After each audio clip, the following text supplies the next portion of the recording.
My name is Gail Lynch. I was born in Barbados.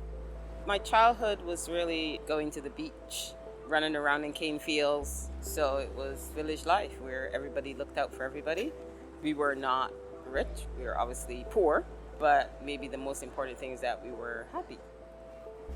I guess I could say I was almost an only child because I was the youngest and a lot of distance between my brother and my sister and myself. They were already kind of adults. You know, my family's very small, so it was really just my mom and I. In the Caribbean, I was obviously sheltered. I had a parent who definitely, as much as she exposed me to things that she felt were good for my learnings, which was indeed good for my learnings, but, you know, within this space, I'm by myself. Like, I don't have a degree from a university of anything, but I have a lot of lived experience, and that helps me to navigate my work life and my social life. I came to Canada 30-something years ago.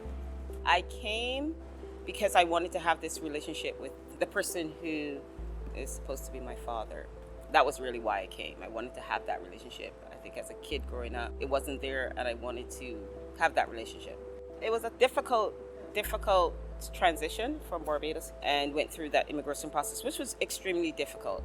I had lawyers who stole my money.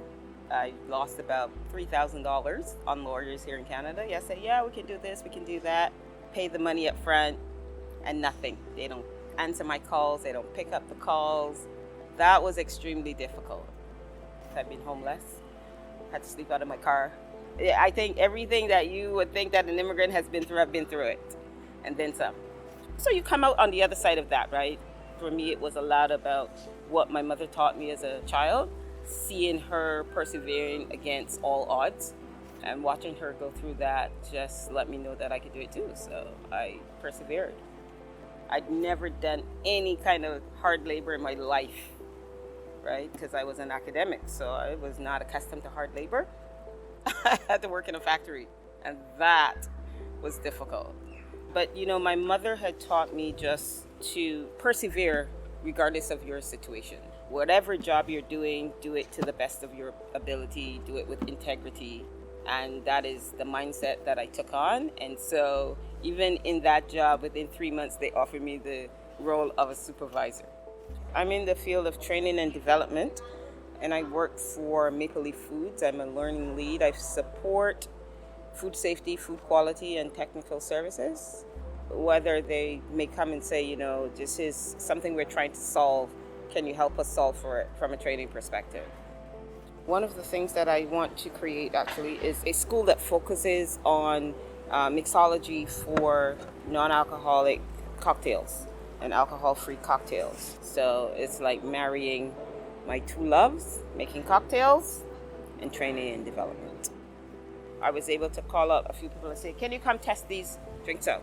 And that made the difference. And people came to my patio and tested them out and gave me very good feedback that helped me really refine my skill set. Making cocktails brings me joy. It's taking fruits and herbs and spices and crafting cocktails that people can enjoy. So I get joy out of doing that. I definitely see myself living in Regent Park, can't afford the rent. But hoping that the city does something so that those of us who want to own can own. Hoping that the developers, you know, work with the city to make that happen. But yeah, absolutely see myself living in Regent Park and working in Regent Park. So I'm hoping that I'm able to open a bar space in Regent Park. But I'm proud to live here because people care about where they live for the most part.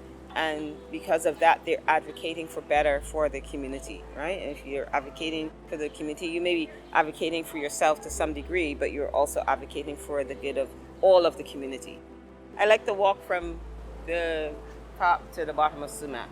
So you go from like Wellesley and you're getting the park, all the green stuff, you get the Victorian houses, and then you come down into Regent Park and you get buildings. But then you get down further and you get into kind of the Corktown area. So you're like touching 3 or 4 communities all the way down to the distillery. And yeah, and then you end up at a beautiful like playground with water. It's almost like my nightly walk.